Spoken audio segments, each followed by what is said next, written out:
Bienvenue dans votre émission Iconique, une émission qui a pour but de promouvoir les icônes du continent africain ainsi que ceux de la diaspora. Vous le savez bel et bien, comme chaque semaine, nous avons l'habitude de recevoir des invités. Et pour aujourd'hui, nous avons comme invité l'artiste qu'on appelle OJS. Dans un instant, on aura l'occasion de mieux le connaître, son histoire, son expérience ainsi que son parcours. Alors, bonjour OJS. Bonjour. J'espère que c'est la forme. Ouais, en forme, comme toujours. Ah, super. Nous sommes ravis de te recevoir sur ce plateau iconique. Et moi, je connais un peu, mais les autres ne connaissent pas. Les téléspectateurs ne connaissent pas ton parcours, ton histoire, ton expérience, comment est-ce que tu as commencé. Bon. Est-ce que tu peux te présenter artistiquement? Ok.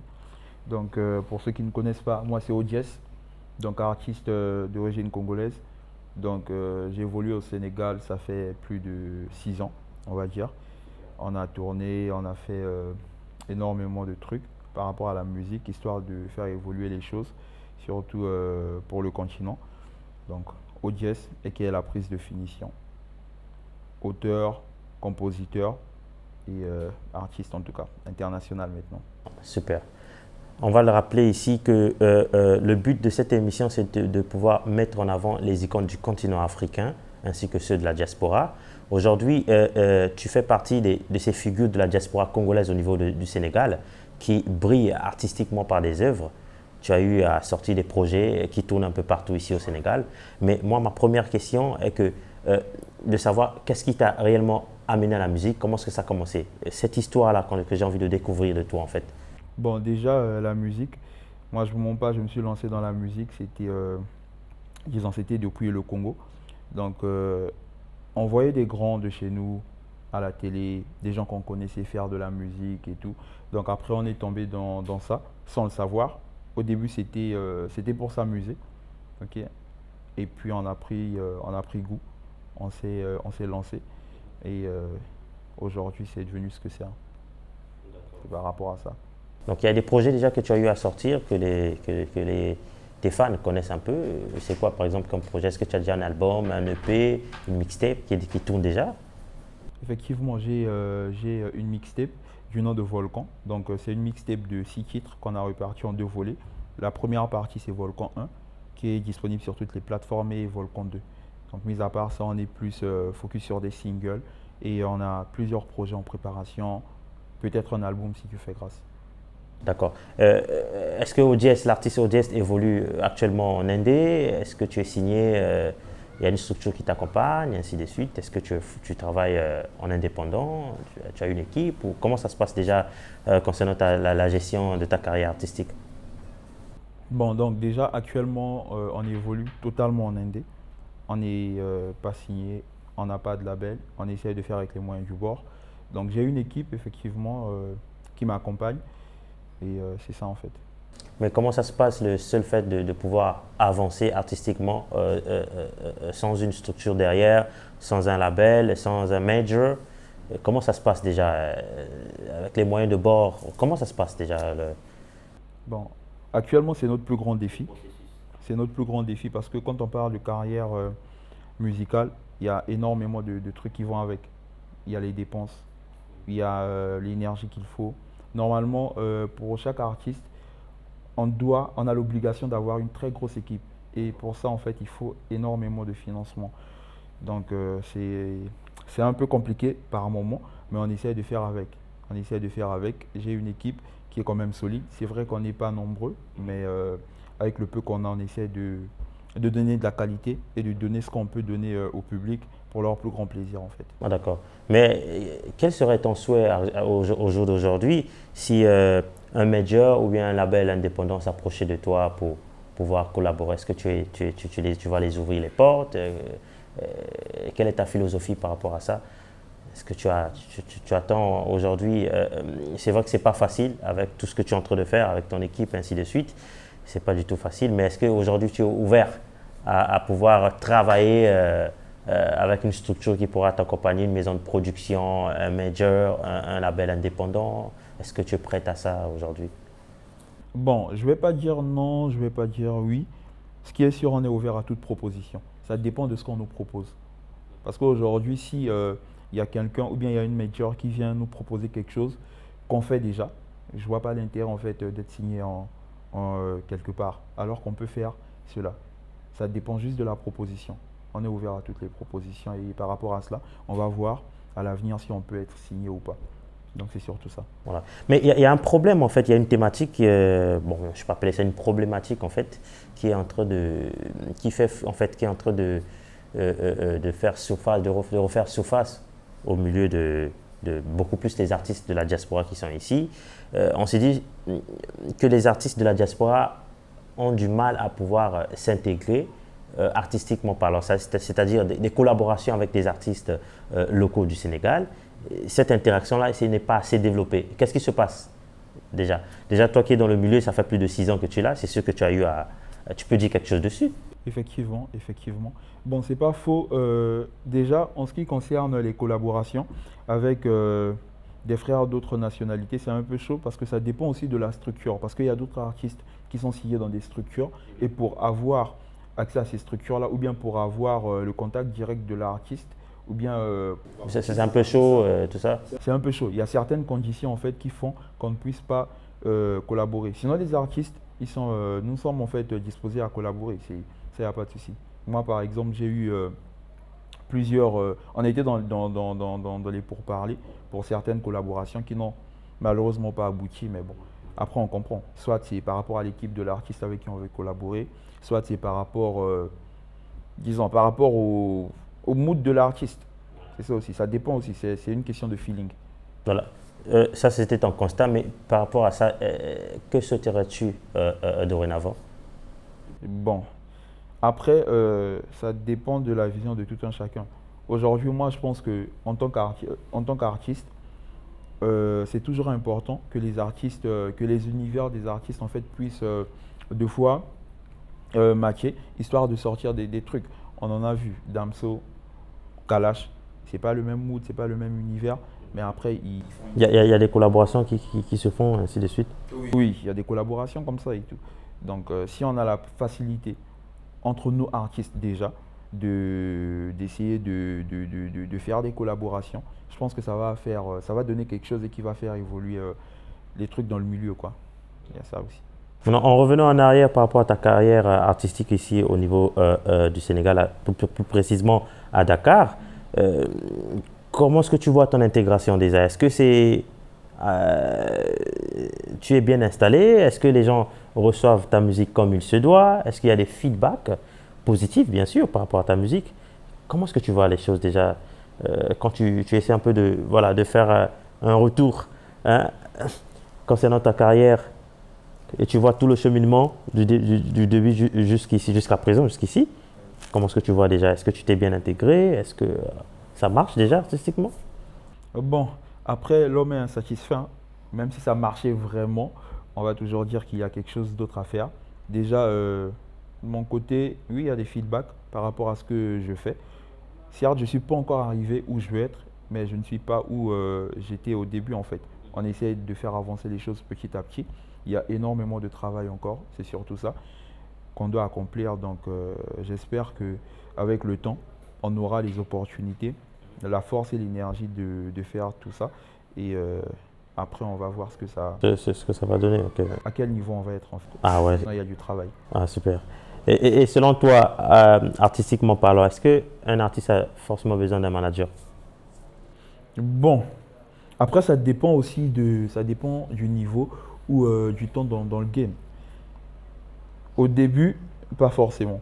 Parce que l'artiste, en fait, il essaie de trouver ses marques. Voilà, c'est comme une découverte. Mais au bout d'un certain temps, l'artiste est obligé d'avoir un manager. Ça, c'est une obligation. J'ai fait partie de ces artistes-là. J'étais en indé, comme j'ai dit, j'ai toujours été en indé. C'est vrai que j'étais signé en distribution chez Kézit bien avant, mais j'étais en indé. Au bout d'un certain temps, quand il y a les showcases, quand il y a des invitations, des prestations, c'est pas moi qui vais parler avec les gens qui viennent vers moi. C'est le manager. C'est à lui d'établir les règles, d'établir les prix. Donc, c'est obligé. Il faut impérativement un manager. Ah, super. Moi, tel que je connais, bon, voilà, c'est comme ça qu'est fait le monde.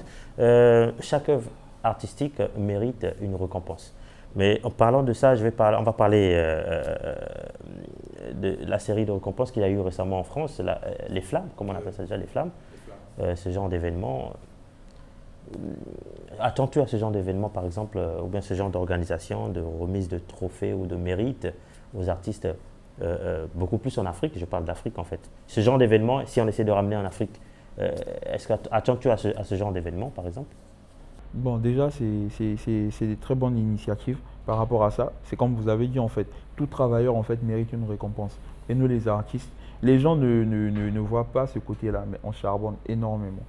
Donc, c'est une obligation qu'il y ait ce genre d'événements en Afrique, en fait, pour récompenser ceux qui ont eu à faire le boulot comme il faut, en fait.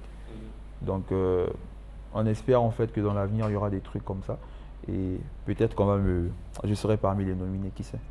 Maintenant, depuis que tu as commencé ta carrière, est-ce que tu as déjà eu à être récompensé artistiquement par un prix ou tu as déjà eu à participer ou nominé déjà depuis que tu as commencé ta carrière? Bon, un prix en tant que tel, non, pas encore. Pas encore, mais j'ai été nominé dans certains trucs au Congo. Ça peut être des concours, des challenges, ce genre de choses. Mais bon, des prix, pas encore. Peut-être à l'avenir. Ouais. Ah, au Sénégal, pas encore. Non, au Sénégal, pas encore. Tu as bien évoqué le Congo. Donc, on va parler un tout petit peu du game congolais, actuellement, la musique congolaise. Comment est-ce que ça se passe, les enjeux. Tu as aussi parlé des récompenses, des prix. Déjà, il y a combien de structures de récompenses là-bas? Il y a Brazza Award. Il y a quoi encore déjà? Est-ce que tu as eu à participer déjà? Tu as eu à être nominé? Non, j'ai pas participé au. Mais comment est-ce que tu trouves en fait le mouvement du game actuellement au niveau du Congo-Brazzaville? Bon, déjà, en tant qu'artiste, je suis congolais aussi. C'est très bien. Les artistes en fait ont compris. Bon, pas les artistes, parce qu'au Congo, il y a toujours eu des bons artistes, des bons rappeurs, des bons chanteurs. Et je sais de quoi je parle. Il y a énormément de gens qui sont dans l'ombre. Mais aujourd'hui, la culture a pris un tremplin en fait qui fait qu'il y a certains artistes et certains talents qui sont mis en avant. Et c'est des trucs à féliciter. Et moi, je vais encourager les gens disons, ils doivent continuer à travailler. Et le game actuellement, le game congolais, il devient de plus en plus chaud. Même s'il y a encore du travail à faire, on ne va pas se mentir. Sur une échelle de 100, moi je dirais qu'on est à 18% seulement. Parce qu'il y a énormément de trucs à prouver. On doit prouver au monde que le Congo, déjà les Congolais, tout le monde le sait en fait. En musique, c'est chaud. On est énorme, on est vraiment chaud. Bon voilà, est-ce qu'il y a des figures déjà emblématiques de la musique congolaise que tu apprécies de loin, que tu as prévu dans ton calendrier artistique, dans tes projets, collaborer à l'avenir? Qui par exemple? Ouais, il y a des gens que... Ouais, il y a des artistes que j'ai écoutés. Déjà, on va parler des mêmes. Hein. Teddy Benzo, c'est un artiste que j'ai écouté depuis. Big Up Teddy Benzo. Mixstone, ça ce sont les anciens. Après, la nouvelle génération aussi, il y a des artistes super chauds. Hein. Il y a des artistes super chauds. Je peux parler de qui? Il y a qui? Il y a ceux qui ont fait le truc Nibeto, leur collectif là. Bon, là, il y a Zuko du Blade. Oui, parmi eux, il y a des gars, il y en a un qui chante bien. Lui, il est bon. Il y a énormément d'artistes. Hein. Je vais pas, j'ai pas tous les noms qui me viennent en tête, mais il y a énormément d'artistes. Mais je suis de très près le game congolais. Non, ça c'est ceux que tu apprécies. Mais non, ceux que tu comptes collaborer. Collaborer, ok, effectivement. Bon. Des artistes qui évoluent au Congo. Effectivement. Parce qu'aujourd'hui, il faut le rappeler, tu es obligé. Tu es d'origine, tu es obligé de faire un retour à la source. Bon, voilà, c'est bien évidemment. Moi, c'est ce que je conseille souvent aux artistes. Tu as eu cette opportunité de pouvoir sortir. Tu as commencé à faire des choses au niveau de la diaspora. Mais à un moment donné, il faut toujours penser à faire un retour aux sources pour pouvoir se donner tout ce qu'il faut encore avant de continuer le combat. C'est très important. C'est très important. Ouais. Donc moi, par rapport à ça, la question, est-ce que tu as déjà envisagé des artistes en fait qui ont attiré en fait ton attention et qui sont un peu dans le même mood artistique que je peux dire, si je peux me permettre de le dire, ce mood qui va permettre que plus facilement qu'il y ait une collaboration par rapport aux deux univers qui vont se mélanger. Ouais, j'avoue, il y a des artistes, hein, il y a des artistes. Il y a un artiste déjà, Tony La Carcasse, que je salue en passant. Il y a des gens avec qui je veux collaborer. Je dirais Gisèle Goutti, il est chaud actuellement. Il y a qui d'autre? Bon, après, pour les autres, on va voir hein, à l'avenir. J'essaie de voir parce il y en a tellement trop qui ont du talent. Si j'avais la possibilité de collaborer avec 50 artistes. Ça directement, tu le faisais déjà? Direct. Mais après, des noms en tête comme ça, j'ai pas tous les noms, quoi. Et au niveau de Dakar ici, là, il y a des événements déjà prévus, il y a des projets qui sont en cours déjà ou Il y a énormément de projets en cours. Il y a énormément de projets en cours. Il y a des événements, il y aura des showcases, il y aura peut-être des concerts si Dieu fait grâce. Il y a des projets qui vont sortir. Donc actuellement déjà, on a sorti un featuring avec Case Roxanne qui tourne actuellement. Et après ça, on va essayer d'enchaîner avec des projets en indé. Donc après, on verra ce que ça va devenir. Oh, super. Mais on va parler d'un featuring, un projet que tu as eu à sortir, ça fait déjà 2 semaines de cela. Tu es en featuring avec une artiste comme Case Roxanne. Case Roxanne déjà. Ça tourne un peu. Ça tourne un peu au sein de la diaspora ici, au Congo, en France. Ici. Donc nous, en fait, on aimerait savoir en fait comment est-ce que déjà, d'où est venue déjà l'idée de pouvoir collaborer avec cet artiste. Comment ça s'est passé déjà? Est-ce que c'était fluide, la prise de contact, ainsi de suite, jusqu'à ce que l'artiste se déplace pour venir concrétiser le projet au niveau de Dakar? Comment ça s'est passé déjà Bon, déjà, avec Case Roxanne, il faut savoir que c'est mon premier featuring féminin. Je n'ai jamais fait de feat féminin. Ah, super. Donc déjà, ça, c'est un bon point. Bon, l'idée, en fait, du feat, vous savez, moi, de base, moi, je suis un rappeur. Je suis un rappeur. Mais très récemment, je me suis surpris en train de sortir de ma zone de confort. J'ai posé sur des trucs afro, sur des trucs. En fait, j'ai cette facilité de m'adapter maintenant. Donc, ce qui fait que on s'est posé avec mon équipe, quelques membres de mon équipe. On était en train d'essayer de faire, comment on va dire, une inspection. Genre, on se posait des questions et tout. Ah ouais, t'as fait ça, t'as fait ça. Il y a des trucs qui sont dans le disque dur qu'on peut sortir, mais on doit sortir quelque chose un truc neuf en fait. Quelque chose, une image contraire à ce que tu fais en fait. Quelque chose de différent. Après, il y a mon directeur artistique, que je salue en passant, Jess d'Infinity Concept, qui nous propose en fait un feat féminin. On se dit ouais, un feat féminin, c'est bon, tout ça. J'accepte sur le coup. Je me dis bon, après je sais pas avec qui je vais collaborer et tout. Il me fait part des projets de l'artiste Case. J'étais en mode ah, ok, ouais, elle chante bien et tout.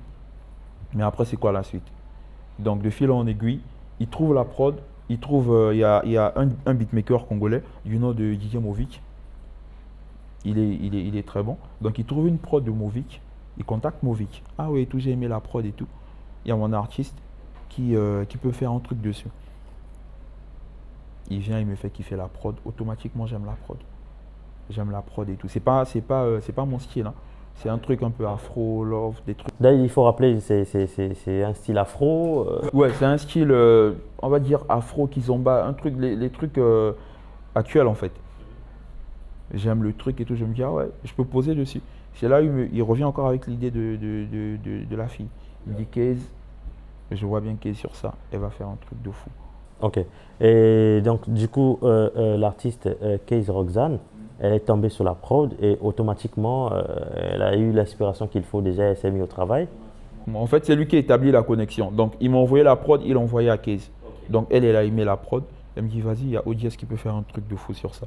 Et moi, quand je reçois la prod, automatiquement, il y a l'inspiration qui vient. Les premières mesures du couplet, je trouve le refrain et tout. Donc, après, on nous met en contact, on essaie de bosser sur ça. C'est là où… Donc, en général, on peut dire que la collaboration était fluide. C'était naturellement, vous êtes mis à travailler naturellement déjà. Voilà, les deux univers se sont croisés plus facilement. Et voilà, le feat s'est réalisé. Et ensuite, automatiquement, vous vous êtes dit qu'il faut qu'on clippe ce projet, d'où ça est venu au niveau de Dakar. Effectivement, le truc était tellement fluide que voilà, on n'avait pas l'idée de faire le clip. Ok, c'est quand on a écouté le rendu Après, on va se dire, par rapport au sang, on a énormément travaillé dessus. Les gens, peut-être, ils vont se dire, les gens, ils voient pas le travail qu'il y a derrière. On a énormément travaillé dessus. C'est vrai que sur le coup, on avait eu de l'inspiration, on a écrit et tout. Il fallait travailler sur le refrain. Elle est à distance. Disons, on travaille à distance. Il faut essayer que les idées se mélangent et tout. Donc, on part au studio, on trouve le truc cool. On se dit, là, il faut qu'on clippe le truc. Mais comment on fait? Moi, je suis ici, elle est en France. On est parti sur l'idée de faire le truc à distance comme on a fait pour le son. Mais ça n'allait pas couler en fait. Ça n'allait pas coller par rapport au feeling qu'il y a eu. En fait, ce sont des trucs qui se sentent en fait. Parce que la musique, c'est l'émotion. Aujourd'hui, moi, quand j'écoute un artiste, je ne sais pas si c'est le cas pour tout le monde, j'arrive en fait à déceler en fait le truc, le mood de l'artiste, ou savoir si ce qu'il dit en fait c'est vrai ou pas, ou l'émotion qu'il essaie de transmettre en fait. Donc je me suis dit que les gens, si on fait le clip à distance, ça sera la même chose en fait. Pour ceux qui peuvent essayer de déceler ça, il n'y aura pas trop d'émotion et d'impact quoi. Et donc, du coup, vous avez convenu, vous vous êtes convenu en fait qu'elle vienne. Et voilà, déjà qui a réalisé le clip? C'est Ramsès, À Ramsès, d'accord. Mundombe Prod, que je salue en passant. Bon, après, de base, c'était lui, il était chargé de tout ce qui est cadrage et tout. Il réalise des clips, mais il est aussi, il a plusieurs trucs en fait qu'il fait. Dans le cadrage et autres, c'était un gars du pays qui était censé réaliser ça. Parce que déjà, on s'est dit, on a eu la prod du pays, d'un gars du pays. Donc pourquoi ne pas faire un clip avec un gars du pays aussi? Histoire de, voilà. Voilà, on rappelle que ce projet, il y a des retombées, les gens aiment bien cette vibe, ce featuring-là. On a de bons retours déjà de ce projet. Voilà pourquoi on a voulu savoir en fait qu'est-ce qui s'est passé déjà pour en arriver là, de pouvoir mettre à découvert ce projet, ce clip qui tourne un peu partout, au niveau du Sénégal, au niveau du Congo-Brazzaville ainsi qu'en France. C'est un projet déjà prometteur, si je peux dire. Donc déjà chapeau pour ce beau projet-là. Et on souhaite que tu puisses nous donner encore plus. Que tu puisses nous donner. Alors, concernant déjà ta gestion artistique, aujourd'hui tu as mis en place, est-ce que tu as mis en place par exemple sur les réseaux sociaux des pages où ce que les gens peuvent suivre ta musique, suivre les activités artistiques de ta carrière, ainsi de suite? Effectivement, je suis sur toutes les plateformes. Toutes les plateformes. YouTube, Audias officiel, Instagram. En fait, il suffit de taper Audias sur la barre de recherche même du Google. On vous affiche tous mes trucs en fait. D'accord, super. Déjà, je vais encore revenir déjà sur bon, pas peut-être pour la production, mais la créativité artistique, les sons. Est-ce qu'il y a-t-il un problème ou des problèmes sur le mixage, la prise de voix par rapport à ce que tu as eu à laisser au Congo et ce que tu as rencontré ici? Ces deux sphères-là, est-ce qu'il y a une différence? Bon, on va pas se mentir. De base, au Sénégal, il y a plus de structure par rapport à la musique en fait. Plus de structure, Donc moi quand je parle de ça, je parle en fait de l'ingéniosité. Voilà. Effectivement, j'en viens. Il y a énormément de structures, donc ce qui veut dire qu'il y a beaucoup de studios de musique et donc des studios vraiment développés. Il y en a énormément. Au Congo aussi, il y en a. Il y en a, mais ici, je pense que il y en a plus en fait. Mais le problème, c'est les gens avec qui on travaille souvent. C'est les gens avec qui on travaille souvent. Parce qu'aujourd'hui, tu peux tomber sur quelqu'un en fait, parce que c'est le monde de la musique, il y a des gens qui ont des préférences.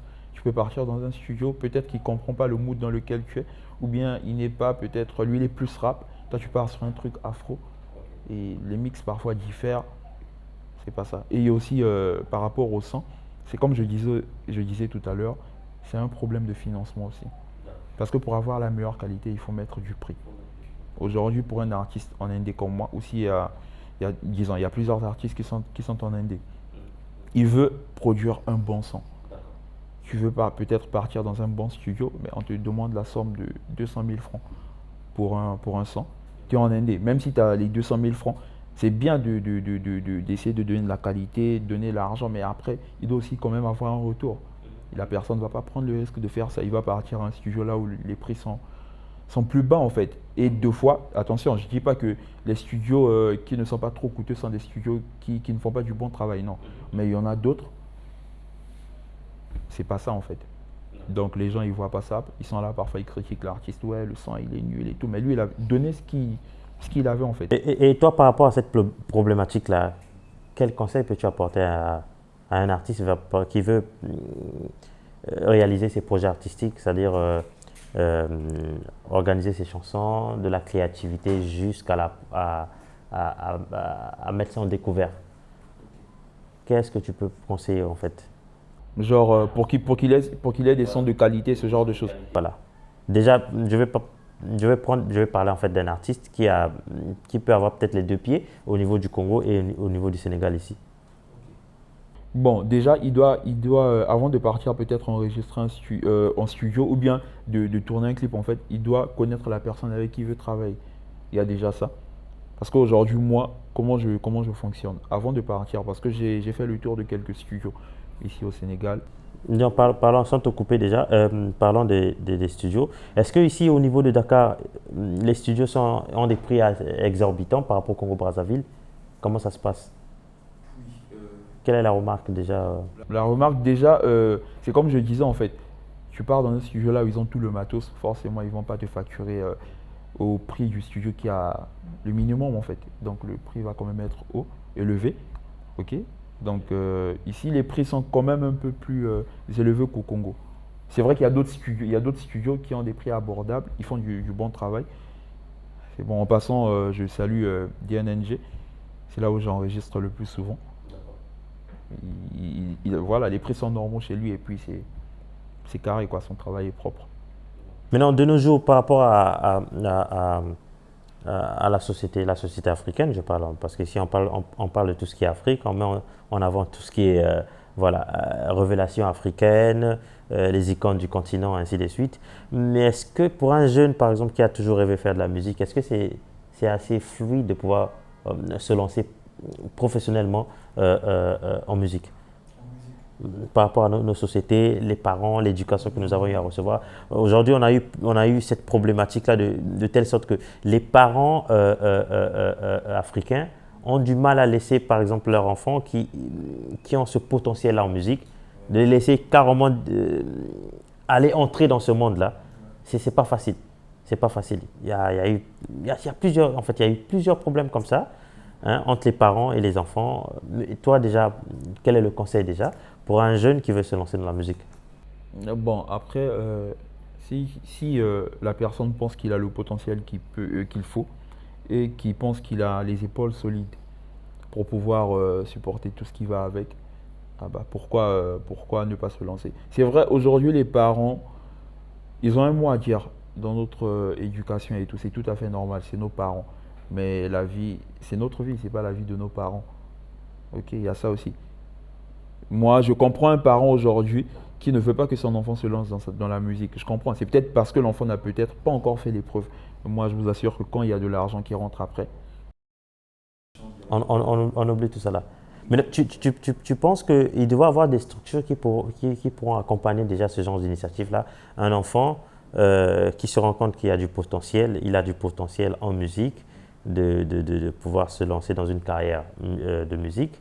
Est-ce que tu penses que, comme en France, il peut y avoir des structures d'accompagnement pour faciliter en fait voilà, cette transaction-là de la vie, comment je peux appeler ça, de l'informel au formel? C'est ce qu'il faut en fait en Afrique. C'est ce qu'il faut. Il y en a en Europe. En Afrique, il y en a. En Afrique francophone. Et disons, autant pour moi, anglophone.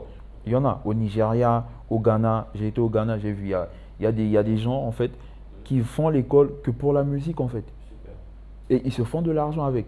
En fait, le domaine musical, c'est de l'art en fait. C'est vraiment vaste. Aujourd'hui, être un artiste, c'est pas juste partir au studio, faire des clips. Non. Il y a énormément de trucs. Il y a des graphistes. Il y a des beatmakers qui se font énormément d'argent. Metro Boomin par exemple en Amérique. C'est un beatmaker. Mais le gars, il est millionnaire. Et en parlant de beatmaker, je salue Yabazos. C'est mon collaborateur, je travaille avec lui. C'est lui qui fait la plupart de mes prods. Et il y en a d'autres. Il y a Skills Flow, il y a MK et bien d'autres que je salue en passant. Ce sont des gars en fait qui charbonnent. Donc pour revenir à ce que je disais, il y a énormément de trucs en fait dans le monde artistique, quoi, surtout la musique. Mais nous on voit pas ça. Aujourd'hui en Afrique, quand on parle de musique, nous sommes des voyous en fait. Non, mais c'est ça le problème, c'est ça le problème. Moi, quand j'ai évoqué tout à l'heure il y avait cette problématique-là déjà, de telle sorte que les parents africains, par rapport à l'éducation que nous avons eu à recevoir, c'est pas facile de pouvoir laisser un enfant seul. Par rapport à ça, est-ce que tu penses qu'il y a déjà, tu as remarqué ou bien est-ce que tu penses qu'il y a des vocations qui se créent autour des métiers de la musique? Est-ce que ça a déjà pris place? Oui, il y en a, il y en a. Voilà, des vocations qui, voilà, on peut prendre au sérieux. Les réalisateurs par exemple, ils sont pris au sérieux. C'est peut-être parce que un réalisateur à un certain niveau, il fait rentrer de l'argent quotidiennement. Bon, les artistes aussi, ça dépend du niveau. Mais le réalisateur, il fait rentrer de l'argent quotidiennement. Peut-être que c'est à cause de ça qu'on les prend vraiment au sérieux. Il y a les réalisateurs, il y a les graphistes aussi. Et il y en a énormément. Il y en a énormément. C'est juste les artistes. Dans certains pays, les artistes sont pris au sérieux. Pas encore au Congo, c'est pas encore. Mais qu'est-ce qu'il faut alors pour que les artistes soient pris au sérieux, pour que les métiers, les vocations qui sont autour des métiers de la musique soient voilà, complètement prises en charge ou pris voilà, dans les normes qu'il faut? Qu'est-ce qu'il faut? C'est quoi ton conseil déjà? Ou c'est quoi déjà ta philosophie par rapport à ça? Bon, déjà, Est-ce qu'il faut mettre en place des structures? Est-ce qu'il faut sensibiliser? Est-ce qu'il faut organiser des formations? il y a pas que les structures en fait. Il n'y a pas que les structures. Le plus important déjà, c'est sensibiliser en fait les gens. Sensibiliser les gens. Après, les structures, ça vient après. Parce qu'aujourd'hui, il peut y avoir des structures, mais si les gens n'ont pas l'information qu'il faut, à quoi ça sert ces structures? Qu'est-ce qu'ils iront faire là-bas? Ils savent même pas ce qu'ils iront faire là-bas. On doit déjà sensibiliser les gens. La musique, c'est pas juste celui qui écrit des textes, celui qui part au studio. Non, la musique, c'est ça, c'est ça, c'est ça, c'est ça. Il y a des managers, il y a des community management, il y a des graphistes, des beatmakers, il y a des cadreurs, il y a énorme. Et puis c'est bon pour l'économie d'un pays aussi. Aujourd'hui, au Nigeria, la musique fait partie des patrimoines économiques. Ils ne blaguent pas avec. Moi, je pense que chez nous, ce n'est pas encore vraiment pris en compte comme il se doit. Voilà pourquoi est-ce qu'il faut qu'on essaie comme je l'ai dit, plus sensibiliser, plus voilà, démontrer à quel point les vocations qui se créent ou bien les métiers qui sont autour de la musique peuvent participer au développement économique de nos États en particulier et en général de l'économie africaine. Voilà. Il y a de l'argent à se faire en fait. Il y a de l'argent. Si on investit, plus on investit et plus on a de retour en fait. C'est la stratégie du Nigeria par exemple. Tu investis sur un artiste. Bon après aussi il y a des artistes, voilà. Tu investis mais c'est compliqué, mais ça c'est une autre question. Mais la musique a énormément d'argent. Et puis la musique, c'est même pas qu'une question d'argent seulement. Aujourd'hui, il y a des pays, il y a des nationalités, par exemple, ici au Sénégal, qui ne connaissaient pas le Congo. Moi, je suis un représentant du Congo, qu'on le veuille ou pas, je suis un représentant du Congo ici. Ah, il y a un artiste congolais qui évolue au Sénégal. S'il y a une personne qui ne connaît pas le Congo, c'est quoi le Congo? Il part, il fait des recherches. Ah ok, c'est ça le Congo, ah, c'est beau. Aujourd'hui, je mets de côté, la personne met de côté, je vais au Congo. Il dépense de l'argent là-bas. C'est le pays qui bénéficie. Donc en général aujourd'hui, nos musiques font de telle sorte que, en fait, nos musiques font d'une part la promotion de nos cultures, de nos différents pays. Nous sommes les ambassadeurs du pays.